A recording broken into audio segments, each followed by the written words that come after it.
mi vi ia tuia ilo tatou wali ia ifo angelu ua mau ilunga au mai ale pale ali ilelei ia faa paleinga le tupu au ne ngalo i tangata e ua olai o le malaya sa tatou iai ia faa tu iwi inga tu mau ia faa paleinga le tupu au onu u atoa ile atu lau whaalongo mai i le nei wala au ia o tau talia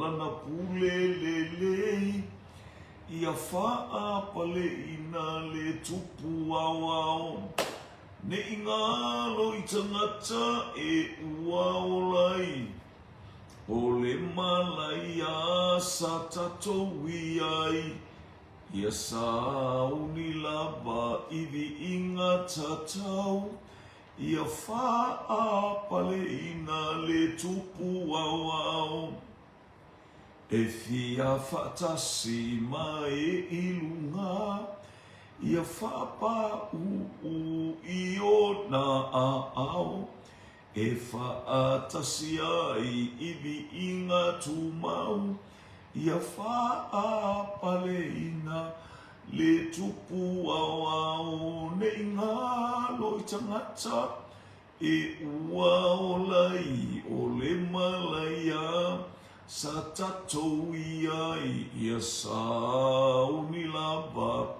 iwi inga tatau ia faa paleina le tupu au pale oe la e oe fane ne e oe sili oe haleluya e matautia e o fofongia oe fa paleina oe le tupu au le atua mai le babau e o atu i le whaawau mato iei le ungo fo i o le nei a fiafi ma le nei aso i lauta i ta inga malau malutianga i ate i matou whaftai e o matou loto mo matou whape atu i ate o ta ma whaftai louanga le lei whaso le whafo ma le ufale le tūtau matau ma le tūtau male Haleluya le ai se mea e ngā sena o le oli iei fitai lungo le ala ai matou te whaftai le mana o le toto le tamai mamoe o Iesu Keriso sau mai manuia la ingo lau whanau vi ia lau fio nisi o polokalami sa tu inatu matou te whaftai ia te oilo matou to maa ilo wa au whaaloaloa ma lo wa au haleluya soa ni mai ia le nei afiafi taulanga afiafi mo lau whanau tālu penga ta whailangi ele manuia o lau fio matou whasoa ile le ie matou tufa manuia me umo me ia te oilo matou to maa fo ile vi inga ona o Yesu amene haleluya ia Fatalo patu suafu manu malo Yesu Keriso lo tatou wali imano tatou whaola maua mai tatou mafutanga fia fo i whawau fo i tatou polo kalame haleluya ile ole taulanga fiafi ole fasoa haleluya ole tatou haleluya fe lafua ele manuia ole atua e foi se me te fia fasoa mai au ole tu ua i ia le lia wa mata ina atu tatou polo kalame haleluya praise God le lo tu amanta tu i o melesa ng fai o polo kalame na filela tu etola no atu ai haleluya mta o pue fitu ia o Ioane ia a olona foi upulea e se furuanga i atu ile luas fulu mai wha na lea lea o foi tau hawa i atu ma o whasoa atu ai ia o lea foi sa whasoa ia awale tu ua Taulia foi ole pino fa tu ole. Tau fai uso Yesu e tuli Yesu pe ya tuli ngatu ya. Alu e kau e alu e fai loa nga oe wala biloa oe. Leanga ona tu loto. Ai pino fa tu tangata ya. Na fai ma apostolo muliana. Haleluya. Ni ia le ole fe aura le tau moli. Ile afiafine fa masino male tonu ai au te fa masino malo le malama praise God ya faila fa masino hallelujah au te so ona fa masino ia fa masino ile fa masino matonu so se fa masino ai fa masino fa letino o letino e uai mele ama e uai le pa o male numi vale so le vasa ai se ala mo mena le tino le fa vivesi o mena le tino le ti apolo ma satani o mena le ngana e te matuau ale le te fa longo atu e fia lo loto e oli lo loto ia le li la baita wa tu le foi pule sulu o telefone fenumi ai le femusua i o le moto tangata ia te ia o fa peisi o le tangata le lei o ia a u whapea isi. E le ai a ua ia whasese i le nu.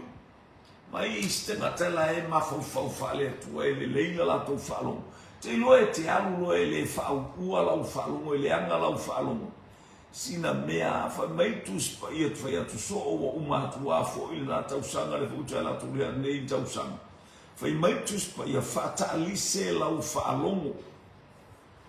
Fa'ata'alise lau fa'alomo o lona winga o le fa'alomo lea o le fa'alomo e taʻitaʻi e le agaga paia o le fa'alomo e te fa'alogologo i uga o fa'amatalaga ma e va'ai ma e iloa atu lona taunu'uga i se mea mamao amene amene o polokala me uma ia le atua lena fai mai o le afiafi ma le taiao e le whapeolo tala noa mai le atua i se afiafi lea.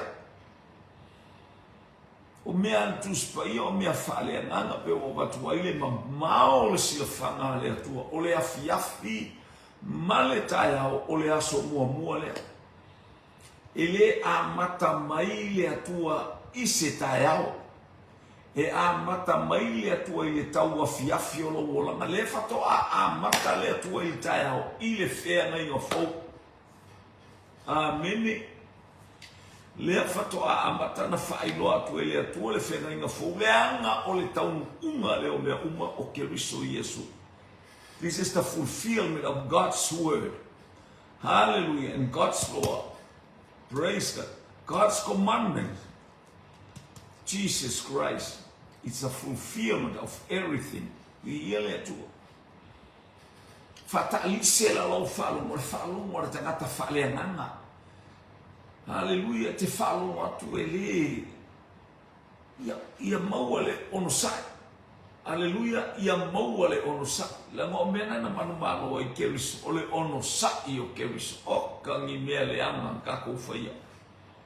Tau te le tu ia whaele tūna i aiuta i a o kaimini. So we are still hammer. O lo tātou tāla mai sa mala no tātou wali i lunga na sa taulo i o tātou winga ma tātou wāmio. I ia le li e whai. Arne i e whatalise la lau whalongo na e whaamasino le amaletonu. E te whai atu lau tala. I ia le li. E mana i e whalongo longo. E a whai atu lau tala ai te le. E leo oi o stangata e te tala noa i se le lei o se ainga ma e tala noa i se mawaa o le ainga i mea le lei ma mea silsili. I le manei. I mai tātou te oe whaile, tātou te oe pepese le lotu, pepese le lotu, pepese le lotu. O i le lotu, e le maua mai se a, se whamasinonga tonu i le lotu. No. Na le whata ape inga o tangata i le lotu. Nana le te alu amele ingoa o le lotu. E te alu amele ingoa o le whaifi au. E te alu amele ingoa o le apostolo. But not Jesus Christ. Hallelujah. e au tu ala utala noa iate ai ile lotu. Ma nei ale au tu o ulangona, whanau fowina, wheliua ina o tātou tangata.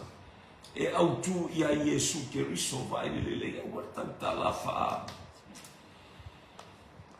O wale tala fa lele pe e tau tala fa lilo e ina e tau tala mai e tongi mai lista e maunu mai e lilo to e maunu e mele ana i lista ua tele fo ile fe musu wa i o le moto tangata ia te ila to vai mele o fe musu wa i kamaka.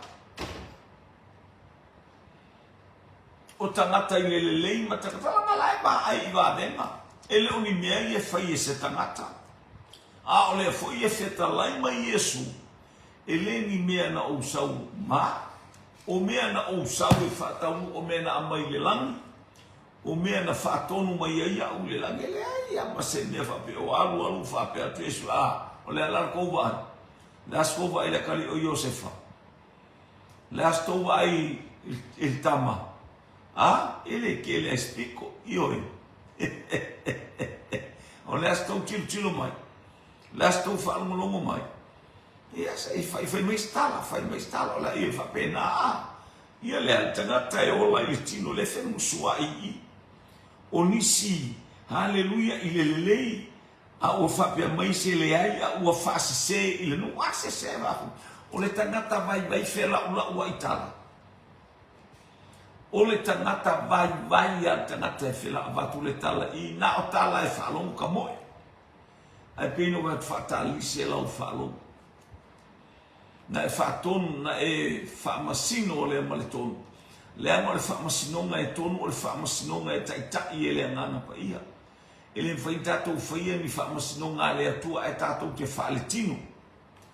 Hallelujah. A o whamasinonga le atua o tu ina mai ia te i tātou. Vi ia leli, tātou te whamasino maritonu, ia leli. Ia, mamaini se lei te le tangata e waila ia. O lai whamaisi leli, o nao mea lai tilo ia. Malala tau whalongo, ele ai malala tau wai, ele ai ma se mea i whale tonu.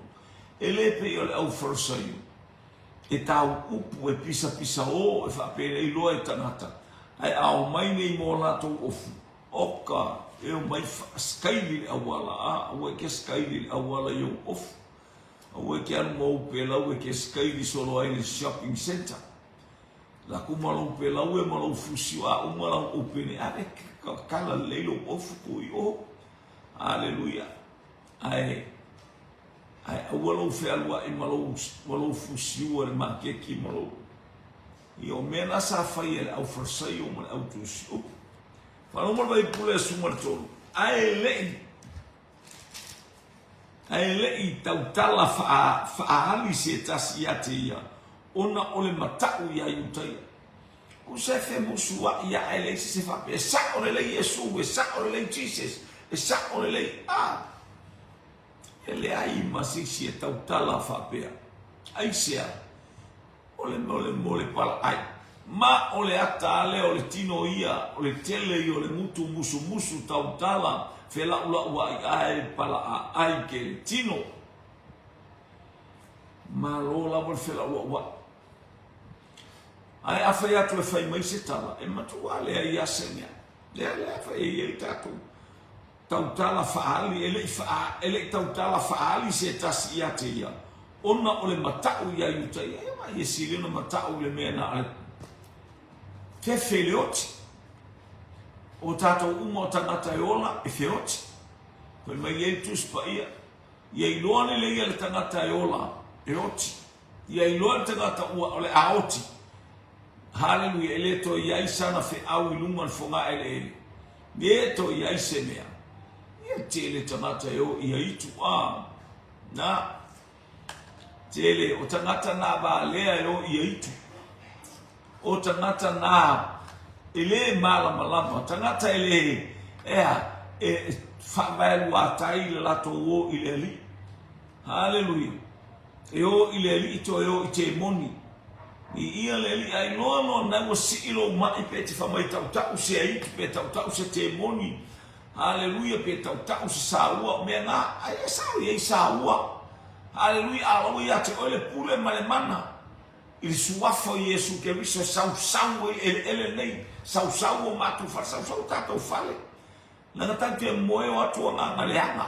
Ai awatu la sau le toto. E ako la pa fale. Elo yengi pa ko fale fa pe pa mai nga ngaleanga. E watu la kaba mai le toto. Pe ya o fu ke fu wa ya. Sau tang le nga ngaleanga ka sau fasio ki ya o ma sau fa. Ai la le sau le kaba ato ele mo fa sa ai ma lo kala li yo. E kalali la ku yo kau ni sia nga le nga la fu yo so ku le nga le nga la ku fiola ai la ku pesa wala tau fa pe ya o fu le o fatu le kapa o le toto Yesu Kristo amen elo ilo atu la se toto la te o fu ai lo le nga le nga o le ma fai oi ma foi e matua pala ai ma fefe satani mana ang ile toto Yesu Kristo mo tala tu spai ales fa mlingi no toto ele se fa mangalo ina o na sala ma fonga na maliwo Kristo satau pa mangalo fa mama me uma na fa no ina o lepe tatala ile toto le tama ma mo o Yesu Kristo ni ali sulfa wo oila stu loto o le tau saminga o maliwa e Yesu ile malu wa i o le ngato tonu no winga afai pe o le baiaso aso mafua aso lua aso lulu aso sa aso mafua aso lua aso lulu wa fa ya yaso ato e faso amataulia tasi lua tonu fa aso kofi as falaile as ko ma ko luisias o le aso lulu la pe o le aso o ngakton bisa ta intafatu so tusana ile as tu loto o le tu loto le na ia afai fo le fontana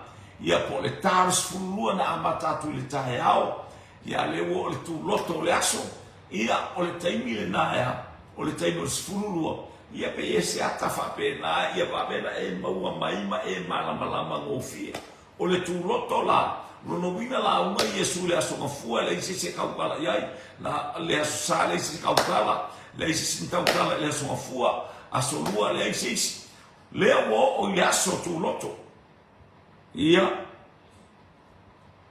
o le tausa minga ua maliwa e Yesu le malu wa da aso tu loto ia a fa pe fo ila ta tu fa mai na tu loto le ile taimi o le aso a mata mai al tau tas lua la le ku Yesu la le tu Yesu to a mata la por kala na mata mai tau ya ono il fitul val ya marolo le nga kai ya ibas fusu kasu lua ya le to tu Yesu ya le ile aso le temi le to el watu ile si sasena selma nga ya kele o maliwa o Yesu le mal wa ya o ele ai ma se me o tanu mia pe ei se me o fa filo mia pe ei se me o fiufi ai se me o tau fai mai Yesu e fai pe o tu manga ai si tangata ia watu e haleluia e tau abatu lo lato wata mai mo lo lato poto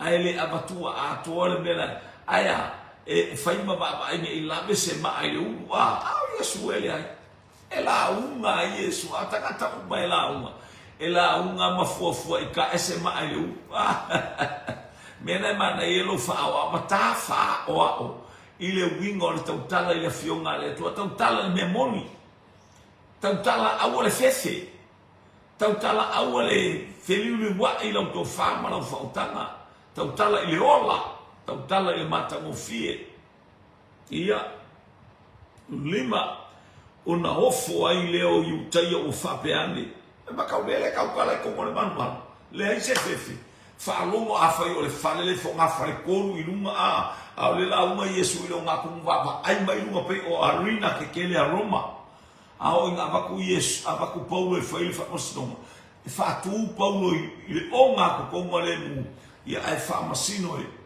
ai fai e fa masino ai maka e ka ka mo le ka ko fa no sulima ona ofo ai leo yuta ia o whapeane. Pe whapewhia e ona poto le nei tangata ai le ia o oina o ia. Mai whako a ofo ara kangaka ia o le makua makau kia o le whiwhinga wa i o kangaka ia ke oe ma le whemusu wa i o kangaka ke oe. O lo kau kala ki whaamale vale a e la unga mai wa e la unga a kora kuspa ia a.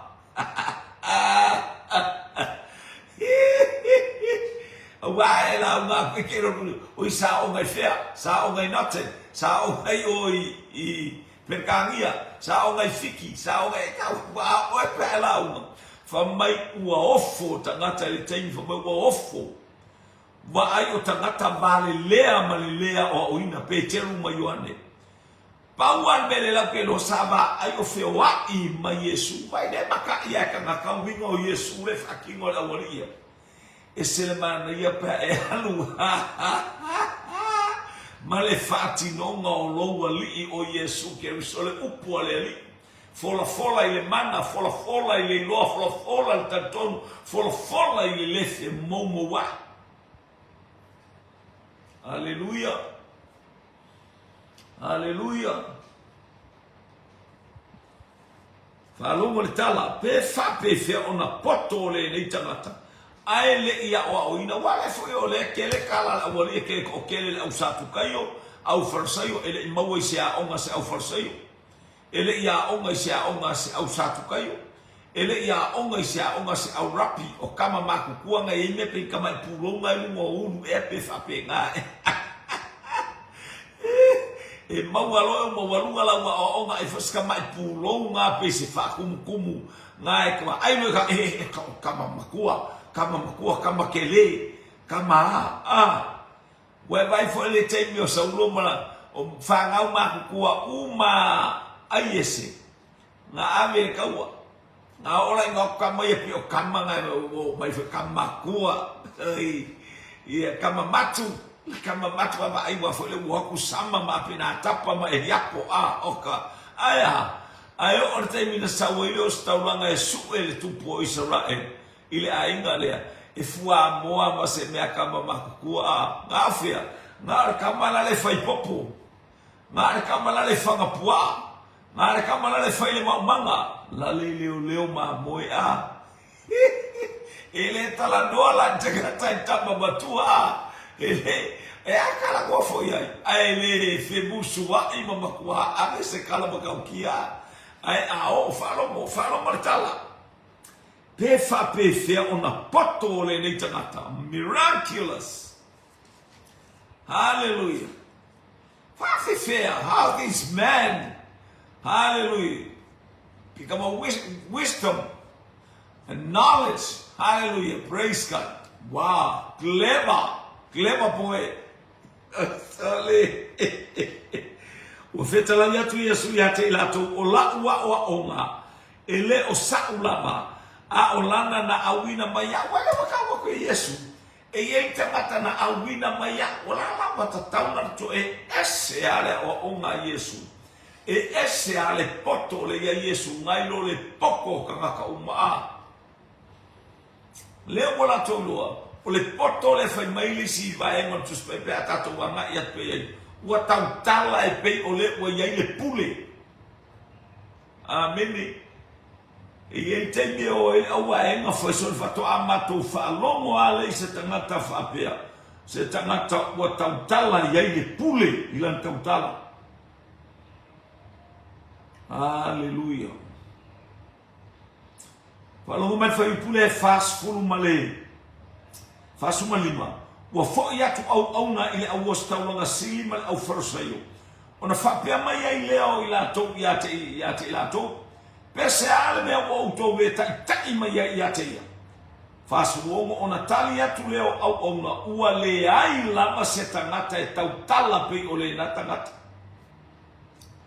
Ua le ai lama se tangata o lava ia au koule au oskaulanga ile au ostaulanga sili ile au farasaio ile au saku kayo ile au faitaulanga ma au ostaulanga le au tusi upu ma e maua lunga o le fono a Santerini. Waka a koa i whaupunga le. Wale ai a se tautala whapea. Ke ia. Aleluia. Aleluia. Pefa ona poto le nei tangata. Sele mana ia e aluma tau abel suafo Yesu ke wisu. Ma Yesu ola wa onga ele usau. A olana na awina maya mana il tato lalo le fa malu tato lalo le a aola bea imale a aole loftuno. Mose ola amako woki. Mose la me wa maya imako. Ele o yain kunga maui. Wala inga mai mako ba keoki fa pe Mose. Ma ayatu ile ola tanga ile atua. Falo aloa saba vali lalo le ao. Saba vali lalo le mamalu. Walk under the presence. Live under the presence of God. Bi ia le ali. Tato vava yatu ele ole poto. Ele ole manosi. Ele ole fita. A ole nganga ole atua. Ai se tasi e fia failo na fina ngalo. E ilo ai e ia le o onga pe a fai. Ai se tasi e fia failo na fina ngalo. E ilo ai e ia le o onga pe mai le atua. Pe o te tautala fua lava. A fai e se o komi ngao. E nga ke ilo fa makala me o ke fai a kuai. Ia katou ilo ai ngale pe o ke kaukala ai so poko. Poso wakamai. Ia poso vi inga. O ia o mea ia ko no. Fa basino mai ia o to o le ke kau ke ai ngai ia oli. Io kala ia. La pena fo ile man mai o lo fa longo ai fa soa se tangata fa man via le atua i lona loto. Ah, ia le ali. Ia le atua. Praise God. Ai se tasi fia failo na fina ngana. E lo ai e ia le o onga. Pe mai le atua pe o te tautala fua la vau. A fai ora ka kale sa me I le me ngai le ko ki falo longo I kongo le malu. I la ko kala. Te wa kaunga mai longa ko ina ka ka ke ai. Ai le ma fai ona tautala seisi aisia. E ma wa fa alu maina. Ioe fa longo le tala la wali le no fai tau atu nei. Eu atu ai família restaurante ko wa e ma Yesu ko wa ka I mer ka a fa ko wa. Ora ko me fai. Ah, longo le tala. Ua le ai a se tangata. E tau tala fa pere ma kaukia e pere ka malo ale. Ola wa ta wa tu restaurante sile le ai masala ko me fai. Le ai masisi o ko wela ngonga e se me mako. Mako le fia pere ka malo. Matau te langona o ta ngata o le atua. Ah, na wa ini ko te mo. Faina na tala oi. Le sau mata au pueto. Wa matau I loa o oe o le tangata mai le atua. Mai le atua oe. Wa e faia mea e le ma fai o na whatau nuina e sisi. Ai fe masia I solo uso a. Le ata leo Yesu, le ata leo Iosefa mauna uso. Mea na fai e Iosefa, le ata leo le ainga leo le atua lena miti a Iosefa I le amatanga. Miti Iosefa o fusi saito. Haleluia. Ua ifo atu ila na fusi saito. O le ata o le o atu o au farsai o le au tusi upo le au satu kaio. Haleluia. O fai taulanga ma o si taulanga ea. Whaalongo longo atu I upu ia o sau ele fia mana ia le whaalongo. O tua ifo to ele ai sau sau whaupunga. Ele ai a seisi e ma fai me tautala whamezo koe whai kaukua. Pese ai mea ua autou le tai mai e ia te ia. O na tali atu leo au auna. Ua le ai lama se tangata e tautala pei o le nā tangata. Ia ua kumu le whaamainga. Whaamainga a. Ma whaanga mai le ngā koe pinga ngā koe pui. Koe ke a koe fwoi mai. Ke a koe fwoi mai. Ioi. Ai nāre tala I Yesu lai whai. Ia le ali. Sulvalu. O le tau tala fua ia te ia. Ua saili e ia lona lava vi inga. Amen. A whai o au mea na ia o e sawai e la unga whape ngā i whape a koe ka ngā kasole langa e le ke le se pikor ka marea. Ioi. Ai whai tātou te Tapena o tutuli ba yatu ile atua ta mamu ina mailo wanganga pa ia tau abele le fe auto ina ia fa mata ita o se me fa inga wenga pa fina ngala ia e tele tangata e ala ngala kama io e wal fe no ngala unga ola ia ele ka ko ola unga la mo io ole a falo fo ia Yesu mata ole tau tala fua ia te o sa ili e ia lona lava vi inga a ole sa ili ia vi ia lena awina o ia e fa maoni le ele ai fo i sana mi ole ton ele banga ia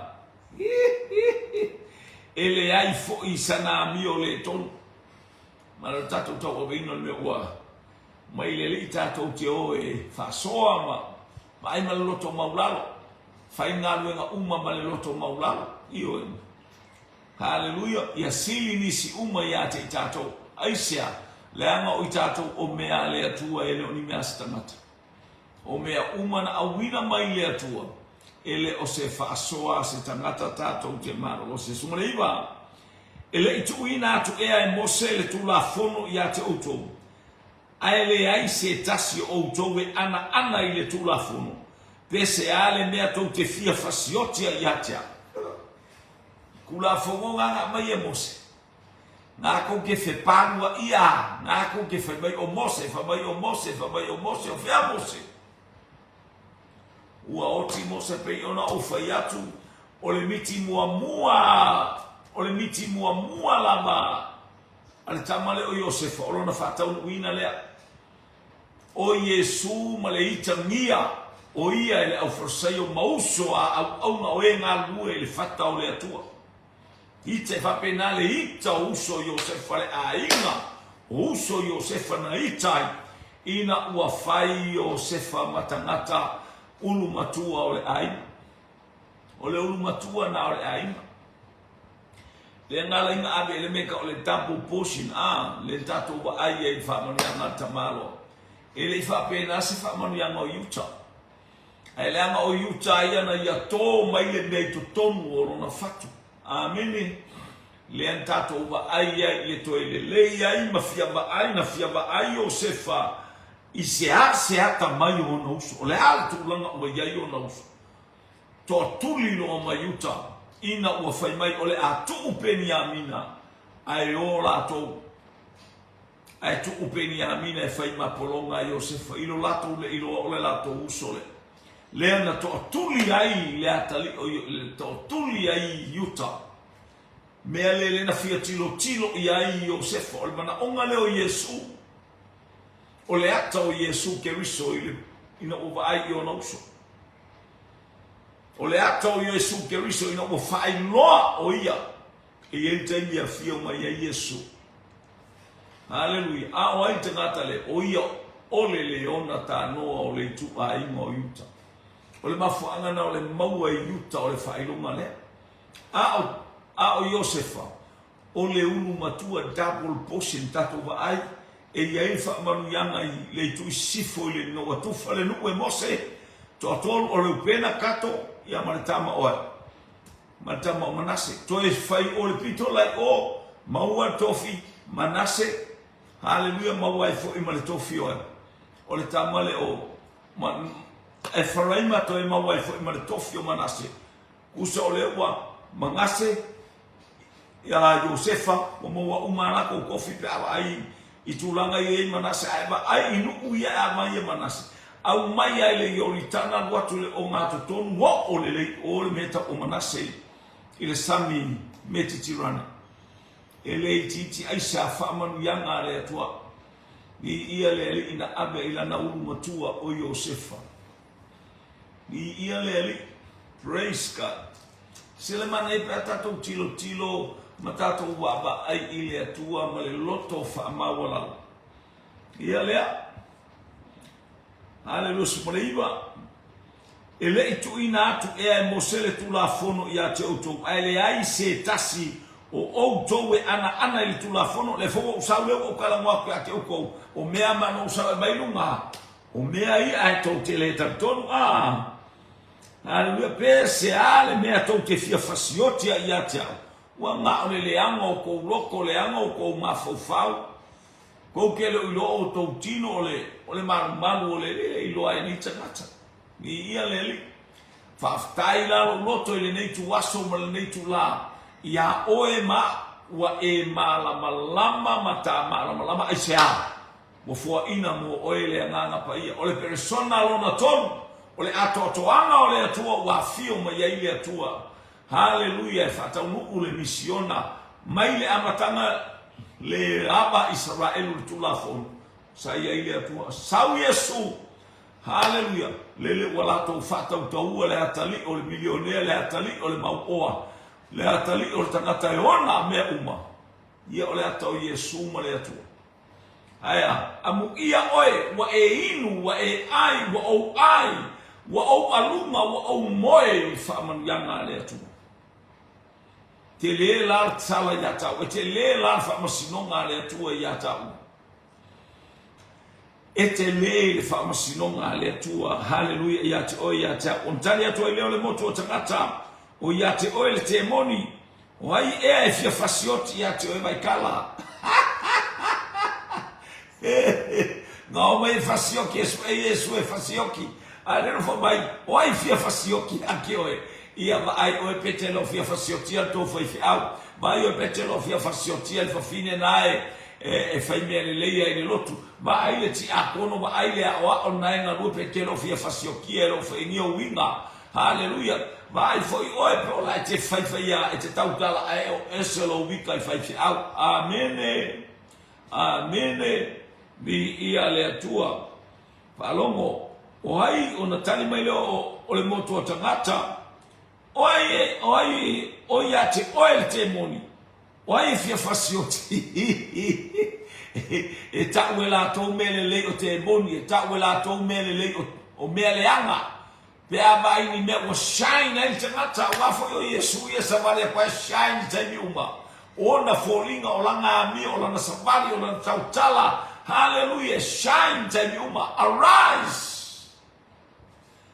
and shine tu la ia ina malama o le atana o le ngona e failo ngo ai mato au tatalo o le arise and shine le ngata ina arise tu ilunga makala shine awana le tu ilunga ele wai metangata e shine hallelujah praise God ele o ese tangata o whaamarianga le arise and shine show o foringa low attitude hallelujah la leo se mea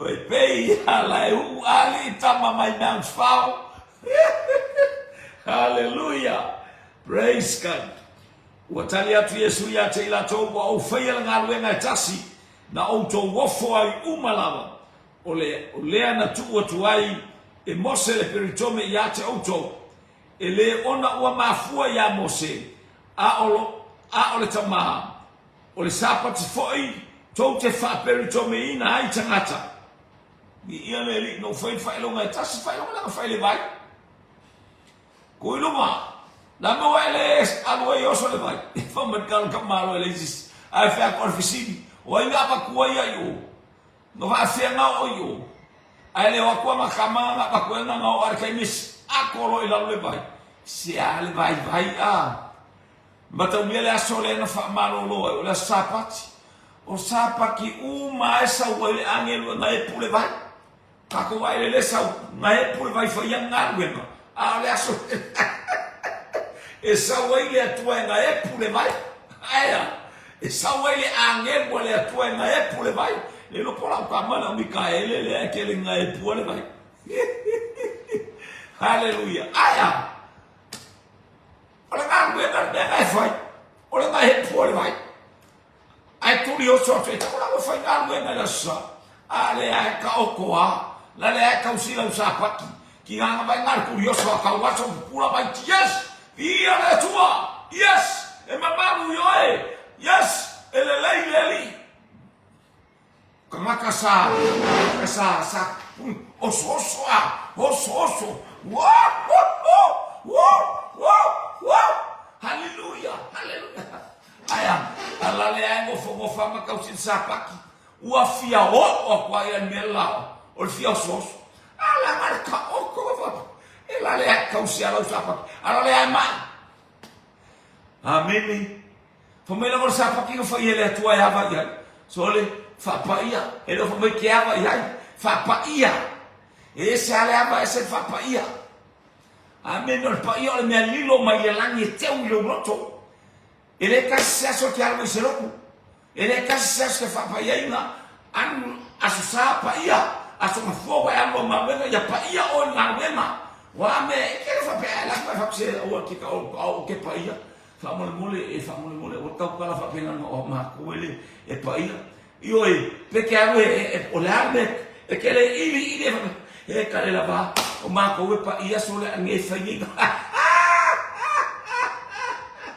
Ele é a tua. Praise God.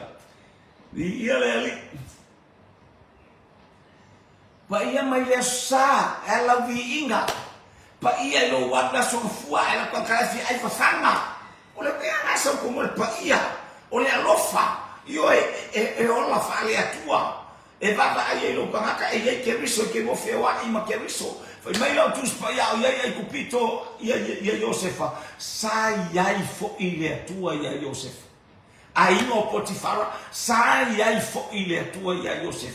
O mea uma na fa o so o ia, ele foi sai ai ile tua ia Josef. É macala.